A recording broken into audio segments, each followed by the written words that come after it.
소크라테스가 한 말 중에서 전 세계 모든 사람들이 아는 말이 있어요. 사실 소크라테스가 한 말은 아니고 소크라테스가 인용한 말이죠. 그 말은 무엇일까요? 너 자신을 알라, 그런 거죠. 너 자신을 알라. 소크라테스가 이 말을 인용한 것은 다른 의미가 아니에요.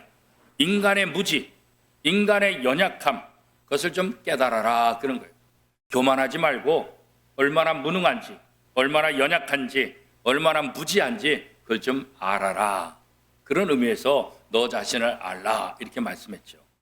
그런데 성경을 보면 이 너 자신을 알라에서 무지함과 연약함을 깨닫게 하는 것, 이것보다 더 심하게 말씀하세요. 성경에는 인간의 연약함과 무지함을 아는 이 정도가 아니라 너희의 죄성을 알아라. 너희의 미래를 알아라. 너희가 얼마나 부패했는지, 결과적으로 너희는 지옥에 갈 수밖에 없는 존재라는 사실을 알아야 된다. 이것을 강하게 이야기하고 있죠. 또 반면에 그럼에도 불구하고 예수 그리스도를 영접하게 되면 그렇게 부패하고 죄악으로 가득한 인간이 어떻게 변화되는지, 어떤 신분을 얻게 되는지 이것도 아주 명확하게 설명해 주고 있습니다. 베드로 전서는 베드로 사도가 로마 전역에 흩어져 사는 그리스도인들에게 보내는 편지입니다. 그래서 1절 말씀에 보면 이 편지를 받는 사람들을 향해서 흩어진 나그네다, 이렇게 표현하고 있습니다. 나그네, 이 말은 우리가 상식적으로 생각할 때 어때요? 좋은 의미가 아니잖아요. 정처 없이 떠돌며 방황하는 인생, 그게 바로 나그네 인생이다, 그렇게 이야기하고 있죠. 우리가 자기 집이 있으면서 여행 다니면은 그거는 굉장히 행복한 거죠. 근데 내가 집이 없어서, 어디 정착할 곳이 없어서 방황하며 다닌다, 이건 불쌍한 거 아니겠어요, 그렇죠? 우리 성도들은 우리의 거처가 없어서 나그네 삶을 사는 불쌍한 존재가 아니라 영원한 하나님 나라, 영원한 하나님 나라, 그 고향이 있다고요, 그죠? 우리의 본향이 있다고요. 그렇지만 이 땅에서 나그네 인생을 산다. 이 땅에서 하나님의 말씀을 선포하며 거룩하며 하나님의 영광의 도구로 사는 것, 이것을 바로 나그네 인생이다, 이렇게 이제 이야기하고 있죠. 그래서 그리스도인들은 이런 면에서 나그네 인생인데 어떤 나그네냐? 신령한 나그네. 하늘나라 본향을 두고 이 땅에서 하나님의 보호하심을 받으며 나그네 삶을 사는 존재다, 이렇게 얘기할 수 있죠. 그래서 베드로 사도는 이 흩어진 나그네 이 표현을 이어서 2절에 보면 뭐라고 말하고 있냐면 택하심을 입은 자들, 이렇게 말하고 있어요. 흩어진 나그네지만 너희들은 하나님의 선택을 받은 하나님의 백성들이다. 하나님의 은혜를 입은 존재들이다, 이렇게 얘기하고 있는 거예요. 하나님 아버지의 예지와 성령님의 거룩하게 하심과 예수 그리스도의 보혈로 택하심을 받고 구원받은 존재, 이게 바로 그리스도인이라는 거예요. 그런 면에서 성도들은 하나님의 은혜로 택함을 받은 구원받은 사람이다, 이렇게 얘기할 수 있죠. 베드로 사도는 이 편지를 통해서 자신의 어떤 가장 중요한 메시지의 핵심을 이렇게 전하고 있는데, 특별히 오늘 베드로전서 1장 3절 말씀, 우리 한 목소리를 같이 한번 읽겠습니다. 우리 주 예수 그리스도의 아버지 하나님을 찬송하리로다. 그의 많으신 긍휼대로 예수 그리스도를 죽은 자 가운데서 부활하게 하심으로 말미암아 우리를 거듭나게 하사 산 소망이 있게 하시며. 사실 베드로 편지의 가장 핵심은 이 1장 3절 말씀이에요. 베드로 전서를 통해서 베드로가 하고 싶은 말은 뭐냐? 가장 핵심 주제는 뭐냐? 바로 산소망이라는, 산소망. 우리가 흔히 소망을 얘기할 때, 일반적으로 생각할 때 소망은 어떤 거예요? 불확실한 미래에 대해서 막연한 희망. 그래도 소망을 가지면 우리가 좀 괜찮아, 이런 생각하게 되잖아요, 그죠? 그런데 이 불확실한 미래에 대해서 막연한 소망을 갖는 것이 우리에게 그 소망이 이루어질 때가 많을까요? 무너질 때가 많을까요? 무너질 때가 훨씬 더 많죠. 왜? 우리의 삶의 현실을 보니까 우리를 짓누르고 있는 여러 가지 삶의 무게들이, 환경들이 우리가 바라는 것, 우리가 꿈꾸는 것, 그걸 이루지 못하게 해요. 마음은 온이로되 무너지는 것이 훨씬 더 많은 것이 우리의 현실이죠. 연기처럼 사라지는 우리의 꿈이, 그런 경험을 우리가 많이 했잖아요, 그렇죠? 경제가 좋아질 것이다. 그리고 뉴스를 통해서 그런 뉴스를 듣게 되면 소망이 생기잖아요. 아, 이제 좀 괜찮겠다. 그런데 이 뉴스를 통해서 경제가 좋아질 것 같다는 전망의 소식을 듣는다 할지라도 이게 마냥 좋아지냐? 알 수가 없어요. 누가 미국하고 이란하고 전쟁이 일어날 줄 알았겠어요? 미국하고 이란하고 전쟁 속에서 전 세계가 지금 이렇게 경제가 어렵고 전부 다 전쟁 분위기에 휩싸일 줄 누가 알았어요? 그렇죠? 우리가 소망을 갖는다 할지라도 우리는 연약한 존재, 한계가 있는 사람들이라 연약한 이 한계를 가지고 이 우주를, 이 사회를, 우리의 환경을 극복하고 이겨나갈 힘이 우리에게는 없다는 거예요. 그렇죠? 그러니까 우리가 소망을 갖는다 할지라도 매번 환경이라는 세상의 벽에 부딪혀서 포기하고 무너지고 상처받고 실망하는 그런 일들이 훨씬 더 많이 있는 것을 우리가 알게 되잖아요. 그렇죠? 지난 주간에 너무나 안타까운 소식 2개를 연달아 받았는데 호주에서 목회하는 후배 목사가 40년 전부터 이렇게 아는 목사인데 심장마비로 쓰러져서 49일 동안 병원에 있다가 엊그저께 하나님의 부르심을 받았다는 거예요. 아들이 5월 달에 결혼을 앞두고 있는데 낯선 땅에 아무 가족도 없고 아내와 아들 그렇게 있는데 그죠? 너무 똑똑해요. 너무 훌륭한 친구예요. 너무 마음이 아파요. 또 한 분은 선배인데 65세 조기 은퇴를 하시고 지방에서 목회하지만 이 서울 수도권에 있던 어떤 교회보다도 건강한 교회, 아름다운 교회, 문화적으로 또 생태적으로 환경적으로 정말 좋은 교회를 만들어서 전국에 있는 모든 교회가 그 교회를 탐방할 정도로 정말 목회를 잘하신 선배 목사님이에요. 근데 조기 은퇴하셨는데 혈액암으로 투병하다가 어제 하나님의 부르심을 받으셨다는 거예요. 참 훌륭한 분들, 실력도 있고 좋은 분들인데 이 건강 때문에 다 무너지게 되잖아요. 우리도 그렇잖아요. 좋은 분들인데 건강 때문에 무너지는 경우죠. 어떤 사람은 또 이 관계 때문에 무너진 사람이죠. 관계 때문에. 그렇죠. 다른 사람에게 엮여가지고 자신도 다 무너진 거예요. 특히 정치하시는 분들이 이 나름대로 줄 쓴다 그랬잖아요. 그죠? 근데 잘 나가는 사람 앞에 줄을 쓸 때는 잘 나가는데 문제는 이게 잘 나가는 줄 알고 줄을 섰다가 그분이 문제가 생기니까 그분을 지지하거나 그분 편에 섰던 사람이 한순간에 다 날아가잖아요. 그죠? 우리 부천에도 꽤 유명하신 분이 줄 잘못 섰다가 완전히 날아가신 그런 분들도 계세요. 그러니까 관계, 이 관계 때문에 한순간에 다 무너지는 그런 경우가 우리가 종종 이렇게 보게 되죠. 또 물질 문제 때문에 완전히 다 무너지는 그런 경우도 많이 있어요. 그죠? 지금까지 공들인 것, 지금까지 싸운 것 한순간에 나라 한순간에 세상에 자기 힘으로 뭔가 소망을 가지고 자기 힘으로 뭔가 하려는 사람들, 그죠? 되는 것 같지만 결국 어떻게 해요? 다 무너져요. 성경을 자기 힘으로 세운 그 모든 소망들을 뭐라고 얘기하고 있어요? 모래 위에 세워진 집과 같다. 그런 거예요. 한순간에 다 무너집니다. 이 세상의 조건, 사람들의 조건에 의해서 세워진 소망들은 결국 우리에게 희망을 주는 것 같지만 불안하게 만들어요. 그죠?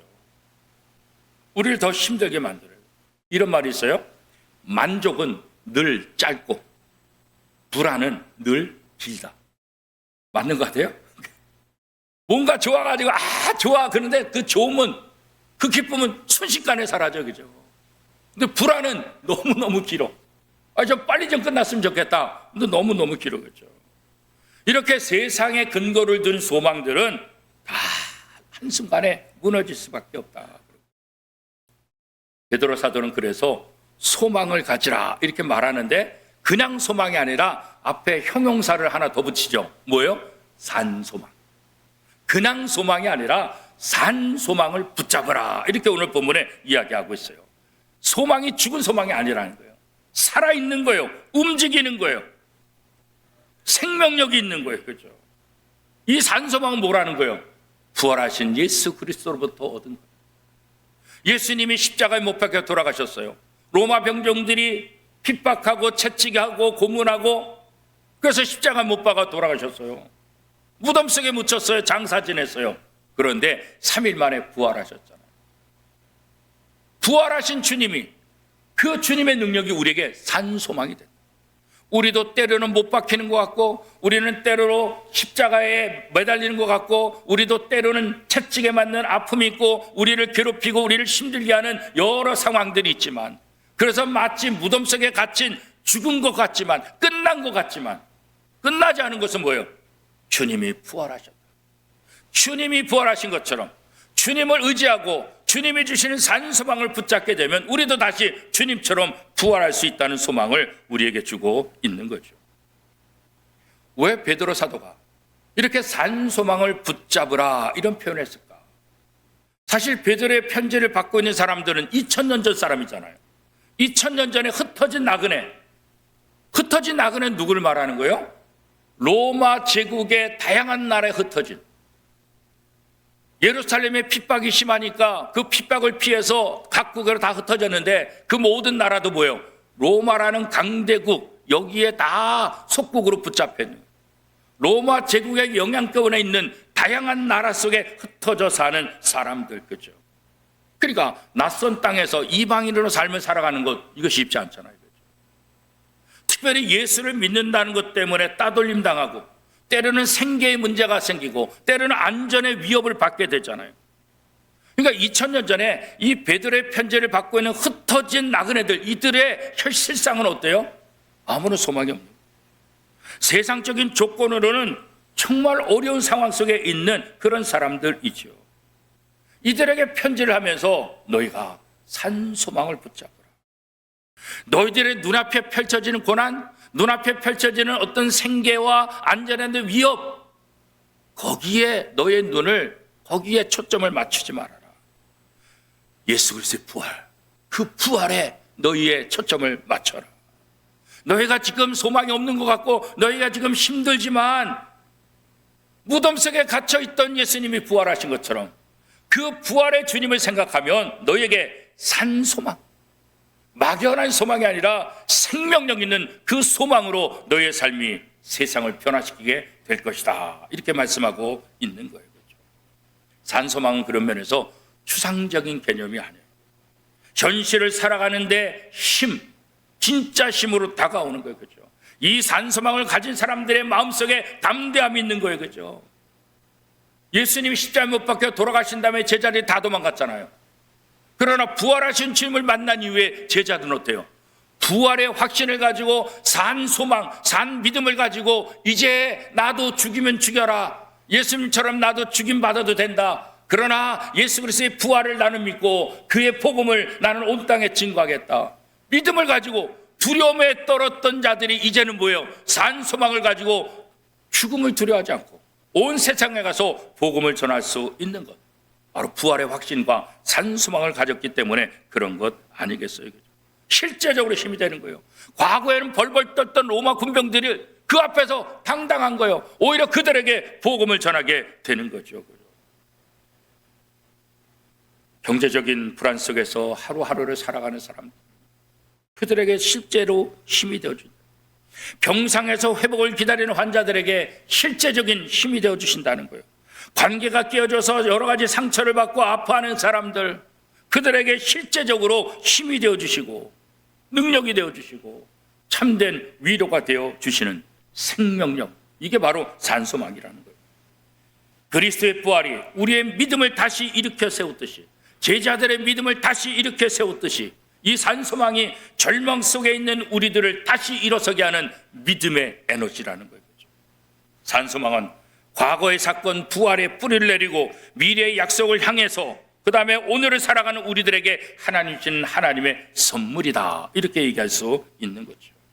우리가 구원받았다, 거듭났다, 이것은 우리의 수양이나 우리의 어떤 업그레이드된 그런 노력에 의해서 얻어진 것이 아니잖아요. 그죠? 하나님께서 허락해 주셨잖아요. 하나님이 시작하셨잖아요. 그렇기 때문에 내 삶의 어떤 순간, 특별히 어렵고 힘든 순간이라 할지라도, 절벽에 서 있는 상황이라 할지라도 염려하고 걱정하지 말고 내 삶을 새롭게 시작하시는 분은 하나님이시다. 허물과 죄로 죽었던 나에게 새로운 삶을 시작하게 하신 그 주님이 부활하신 주님이 지금 이 순간에도 벼랑 끝에 서 있어도 나로 하여금 다시 새롭게 시작할 수 있도록 나를 도우시는 분이시다. 이게 바로 그리스도인들의 고백이지요. 베드로 사도는 오늘 말씀을 통해서 성부 하나님은 긍휼로 소망을 시작하게 하시고, 성자 예수 그리스도는 부활로 유업을 보증하시고, 성령 하나님은 시련을 통해서 믿음을 정금으로 연단시키셨다, 이렇게 말씀하고 있어요. 그러므로 산소망은 삼위 하나님의 사역 가운데서 우리의 삶에 실제적으로 자리 잡고 오늘도 우리에게 새로운 힘과 능력으로 다가오는 생명력 있는 힘이다, 그렇게 말씀하고 있는 거예요. 그래서 베드로 사도는 이 로마 제국하에 흩어져 있는 그 나그네들에게 편지하면서 산소망을 붙잡으라, 이렇게 권면하고 있는 거죠. 이 말씀은 오늘 우리에게도 동일하게 적용되는 거예요. 베드로 사도를 통해서 흩어진 나그네들에게 전한 것처럼 오늘 하나님은 베드로 사도를 통해서 이 상황 속에서, 이 아픔 속에서, 이 경제적인 위기 속에 있는 우리들에게 너희가 너희 눈앞에 있는 문제를 붙잡지 말고 산소망, 부활하신 주님을 통해서 얻은 산소망, 그 산소망을 붙잡고 너의 삶을 이겨내라, 이렇게 말씀하고 있는 거죠. 성부 하나님께서 긍휼을 베푸셔서 우리를 거듭나게 하시고, 성자 예수 그리스도께서 부활하심으로 우리에게 그 유업을 보증하셨고, 성령께서 우리의 믿음을 정금처럼 단련해 주시겠다, 단련해 주신다, 이 말을 믿으라는 거죠. 삼위 하나님의 일하심이 바로 우리의 산소망의 토대가 된다, 그런 거죠. 우리에게 토대가 있는 거 아니에요. 우리에게 기초가 있는 게 아니에요. 삼위 하나님, 그 하나님을 통해서 산소망을 우리가 얻을 수 있게 된다는 거죠. 그러므로 우리가 가지고 있는 이 산소망은 세상에 얽매이지 않아요. 그죠? 경제가 불안하다, 국제 정세가 긴장감이 있다, 개인적으로 고난이 있다, 교회가 연약하다, 이런 눈앞에 이런 현실이 보임에도 불구하고 그 한복판에서 산소망은 꺼지지 않는다고요. 왜? 이건 세상에 속한 것이 아니라 부활하신 주님께 속했기 때문에 그래요.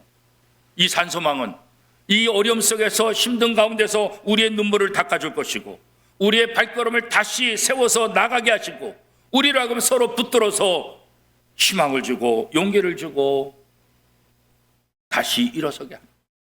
그게 바로 산소망의 역할이라.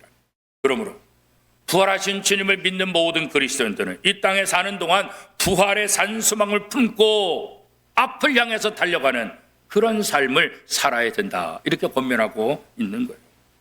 그런데 이렇게 산소망을 통해서 우리에게 기쁨을 주고 은혜를 베풀어 주시는데 이 모든 것을 빼앗아가는 복병이 있다는 거예요. 복병이. 그 복병이 뭘까요? 오늘 베드로는 6절에서 뭐라고 말하고 있어요? 시험이다, 시험. 시련과 시험이 하나님으로부터 받은 은혜, 하나님으로부터 받은 산소망을 한순간에 다 무너지게 할 수도 있다. 우리가 시련을 당할 때, 고난을 당할 때, 시험을 받을 때 우리가 연약해지게 됩니다. 때때로 무너지게 된다는 거겠죠. 그러나 그 모든 과정도 우리가 기쁘게 이겨나가야 된다. 모든 시험조차도 하나님 안에 있다, 이거 믿어야 돼요. 시련과 시험은 장차 누리게 될, 하나님 앞에서 누리게 그 영광과 그 상에 비교하면 잠깐이에요, 잠깐. 아무것도 아니라는 거겠죠. 믿음은 시험을 통과한 이후에 더 견고해져서 불로 연단한 금보다 더 좋은 믿음으로 나타나게 된다, 이렇게 설명하고 있잖아요. 그래서 모든 성도들은 시련, 시험, 이것에 붙잡히지 말고 무너지지 말고 지지 말고 인내로 이겨나가야 돼요. 시련을 당할 때 그래서 어떻게 해요? 오히려 기쁘게 여기라 그랬잖아요. 연단된 후에 우리가 어떻게 변화될지, 그래서 하나님 앞에 칭찬과 영광과 존귀를 얻게 될 것, 이것을 상상하며 잘 인내하고 잘 견디고 이겨내라, 그렇게 말씀하고 있는 거죠. 하나님은 시험을 통과한 성도들을 더 굳게 하는, 그의 믿음은 불로 연다는 금보다 더 아름답고 더 멋진 믿음으로 나타나게 될 것이다, 이렇게 말한 거죠. 그러니까 이걸 보면 구원받은 성도라 할지라도 인생길에서 힘든 시기를 만날 수 있다. 그 시기가 지금일 수도 있어요. 지나갈 수도 있어요. 앞으로 올 수도 있어요. 그러나 내가 누구인지 아는 거, 이거 중요해요. 나는 예수 그리스도의 십자가 부활로 구원받은 하나님의 자녀다. 나는 산 소망을 갖고 있는 사람이다. 나는 그래서 어떤 어려움과 어떤 아픔, 어떤 문제가 온다 할지라도 하나님으로부터 받은 은혜를 절대로 빼앗기지 않을 것이고 부활의 산 소망을 가지고 그 모든 것들을 이겨나갈 수 있는 그런 힘이 하나님께서 내게 주셨다. 이거 믿어야 되는 거예요. 옛날 송나라에 법문공이라고 하는 젊은 사람이 있어요. 이 법문공이 나도 이왕이면 이 송나라에서 재상을 한번 역임했으면 좋겠다. 그런 꿈을 꿨어요. 그래도 내가 남자로서 태어났는데 이 나라의 재상이 되어서 좀 한번 남자답게 삶을 살아봐야 되지 않겠나 그런 생각을 했어요. 그래서 그 당시 제일 유명한 역술가를 찾아갔어요. 이 역술가는 어떤 사람이냐면 정말 유명한 사람인데 이렇게 자기 집에 문을 열고 이렇게 사람이 들어오면 쪽문으로 이렇게 딱 보면은 아, 이 사람이 재상이 될 사람인가 안 될 사람인가 한눈에 알아본다는 거예요.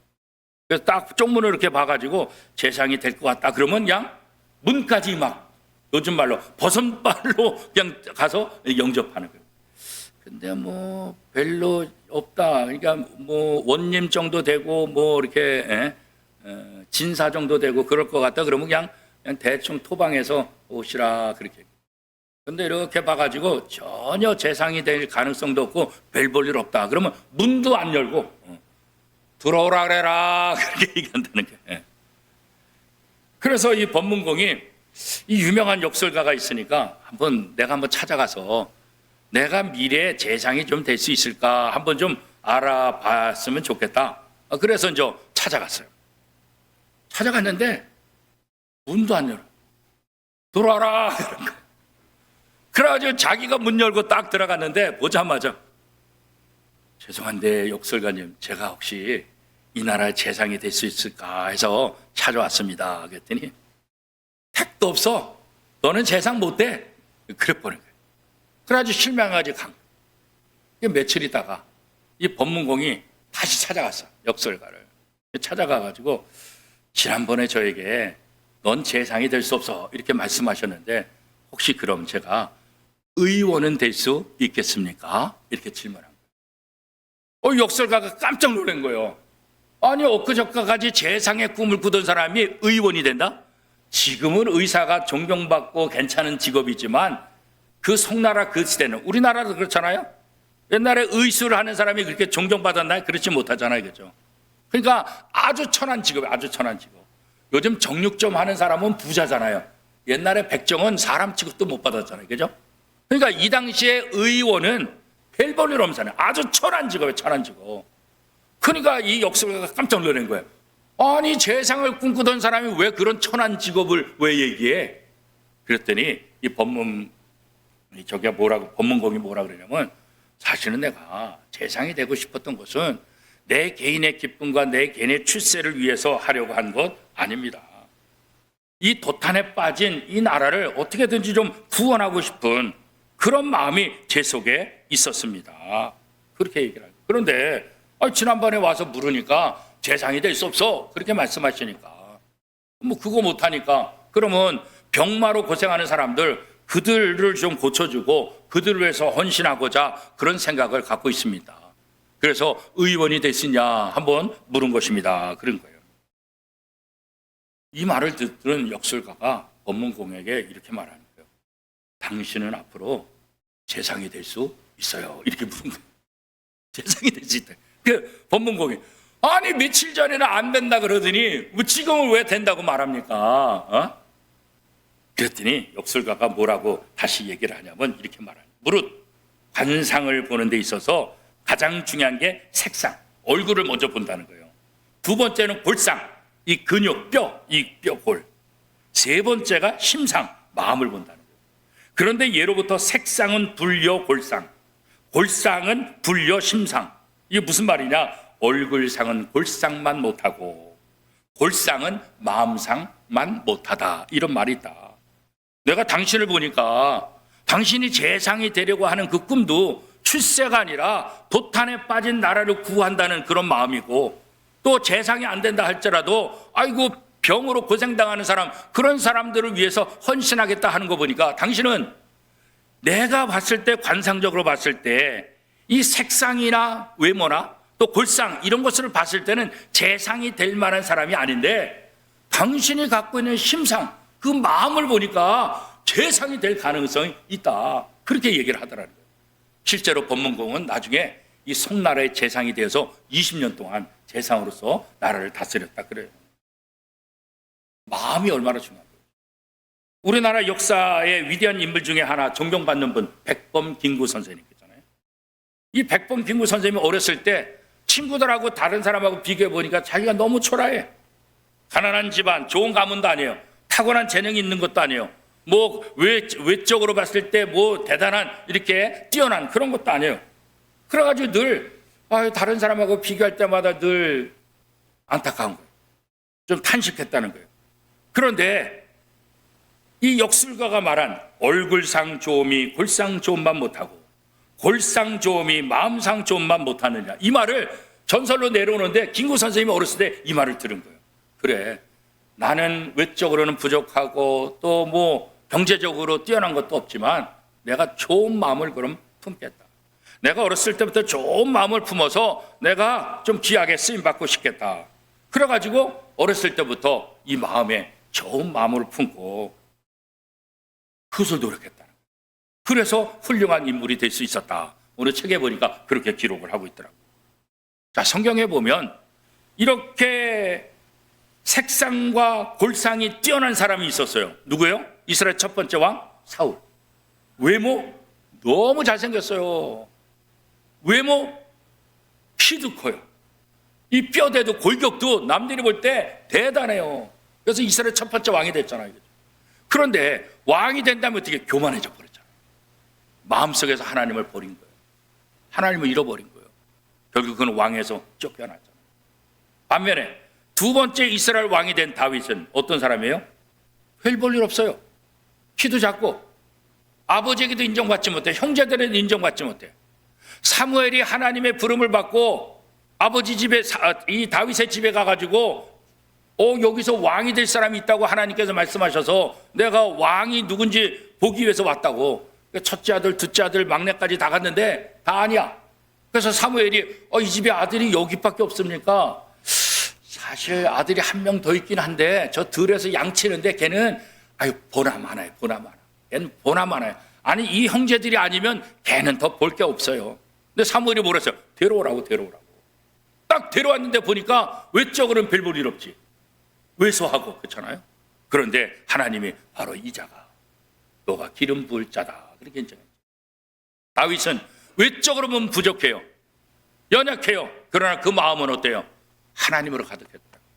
아버지가 형들이 전쟁에 나갔으니까 너 좀 도시락을 싸가지 가서 형들을 좀 위로하라.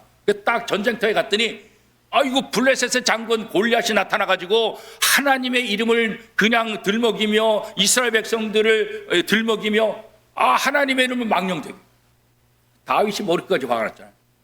감히 하나님의 이름을 들먹이며 하나님의 이름을 모욕한다고, 만군의 여호와 이름을 나간다고. 그래서 물맷돌 갖고 나가서 한 방에 골리앗을 무너뜨렸잖아요. 그죠? 그 다음부터 승승이란 거였잖아요. 다윗은 블레셋의 그 위대한 장군, 자기 형들이 사울조차도 벌벌 떠는 그런 인물이라 할지라도 하나님의 이름을 모욕하는 것 참을 수 없는 거예요. 하나님 중심의 삶을 사는 거예요. 하나님 의지하며 그렇잖아요. 그래서 그는 이스라엘 역사상 가장 위대한 왕이 된 것을 우리가 너무나 잘 알고 있잖아요. 우리 인간이 가지고 있는 능력들 남들보다 또 뛰어날 수 있어요. 남들보다 더 잘난 가문에서 태어날 수도 있어요. 그러나 그것은 아무것도 아니에요. 인간이 지닌 능력은 하나님 앞에서 정말 보잘것없는 거예요. 보잘것없는 거예요. 하나님은 우리를 선택하실 때, 우리를 구원하실 때 우리의 용모와 우리의 재능 때문에 우리를 선택한 거 아니에요. 하나님이 우리를 일꾼으로 삼으신 것은 우리의 어떤 외적인 것 때문에 우리를 일꾼으로 삼으신 거 아니라고요. 그렇죠? 하나님의 사랑이라고. 다윗처럼 하나님의 말씀에 순종하느냐, 그 심상, 마음에 어떤 마음을 갖고 있느냐, 이게 중요한 거예요. 그런 면에서 사도 바울은 오늘 어려움 속에 있는 흩어진 나그네 인생을 사는 그들에게 너희 마음에 산소망을 붙잡으라.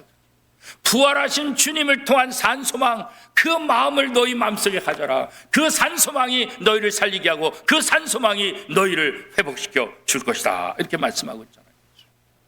사랑하는 온미동교회 성도 여러분, 우리 마음속에 하나님의 마음을 담기를 바랍니다. 부활하신 주님 산소망을 우리 마음속에 붙잡고 살 수 있기를 바랍니다. 용모보다 중요한 것은 마음이고, 이 마음이 어떤 마음? 하나님을 사모하는 마음. 그러므로 우리는 외모를 가꾸는데 급급해하지 말고 우리의 마음을 가꾸기 위해서 정성을 다해야 돼요. 사람의 겉모양을 물질로 바꿀 수는 있어요. 물질로 가꿀 수는 있어요. 그러나 속마음은 물질로 가꿀 수 있는 게 아니에요. 우리의 속마음은 하나님의 말씀으로 가꿀 수 있는 거예요. 부활하신 주님의 그 산소망이 우리를 새롭게 하고 우리에게 힘있게 하는 것입니다. 오늘 가정에서, 우리의 일터에서, 우리 공동체 안에서 우리가 부활의 산소망을 가지고 살아야 되는 것입니다. 우리의 삶을 통해서 주님의 부활이 드러나야 되고, 우리의 부활의 산소망을 통해서 연약한 자들에게 이 산소망을 다시 한번 증거하는 삶을 살아야 되고, 그래서 우리가 부활의 증인이 되고 우리의 소망이 세상의 빛이 되어야 하는 것입니다. 부활의 주님은 지금 우리와 함께 하고 계십니다. 이 산소망이 우리의 가슴 속에 살아 움직이게 하고 뛰게 하고, 이 우리 가슴 속에 있는 이 산소망을 통해서 우리 환경을 다 지배하고 우리 환경 속에서 믿음으로 인내하며 믿음으로 경주하며 승리하는 복된 성도가 다 될 수 있기를 축복합니다.